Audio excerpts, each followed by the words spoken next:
प्रधानमंत्री नरेंद्र मोदी ने बीते मंगलवार को एनडीए नेताओं के साथ चाय पर बैठक की। इस दौरान कई अहम मुद्दों पर चर्चा हुई।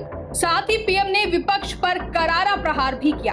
पीएम मोदी ने कहा कि कांग्रेस समेत विपक्ष की अन्य पार्टियों में कई युवा नेता बेहद ही प्रतिभाशाली हैं, लेकिन परिवारवाद और असुरक्षा के कारण उन्हें आगे आने का मौका नहीं मिलता। उन्होंने कहा कि यही वजह है कि राहुल गांधी असुरक्षित और घबराए हुए महसूस करते हैं। मीडिया रिपोर्ट्स के मुताबिक इस बैठक में केवल सत्तारूढ़ गठबंधन के नेता ही शामिल हुए। विपक्ष के किसी भी नेता ने इस बैठक में हिस्सा नहीं लिया। बैठक के दौरान प्रधानमंत्री नरेंद्र मोदी ने संसद के हाल ही में संपन्न सत्र को सफल बताया और कहा कि इसमें कई महत्वपूर्ण बिल पारित किए गए हैं। इसके अलावा विपक्ष को कटघरे में खड़ा करते हुए उन्होंने कहा कि विपक्ष ने बहस से किनारा करते हुए सिर्फ व्यवधान पैदा करने का काम किया है। बैठक में पीएम मोदी ने खासतौर पर ऑनलाइन गेमिंग बिल की सराहना की है। उन्होंने कहा कि ये कानून दूरगामी असर वाला है और समाज पर सीधा प्रभाव डालेगा।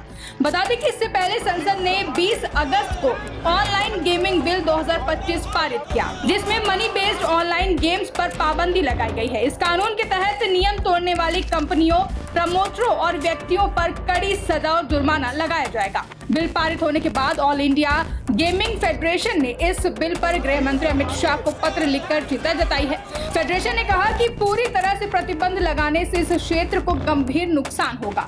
तेजी से बढ़ते सेक्टर पर कानून बनाने का मकसद खिलाड़ियों को सुरक्षित करना है, लेकिन उद्योग जगत का कहना है कि इसका गलत असर भी हो सकता है। पीएम मोदी ने विपक्ष पर संसद में गैर जिम्मेदाराना रवैये का आरोप लगाया है। उन्होंने कहा कि विपक्ष ने बड़े कानूनों पर बहस में हिस्सा लेने की बजाय हंगामा करना ही चुना।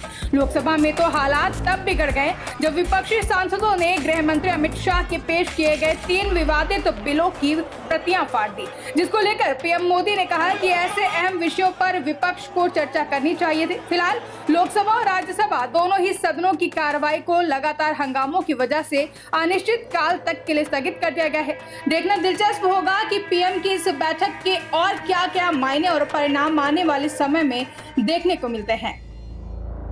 डेस्क रिपोर्ट, आज की खबर।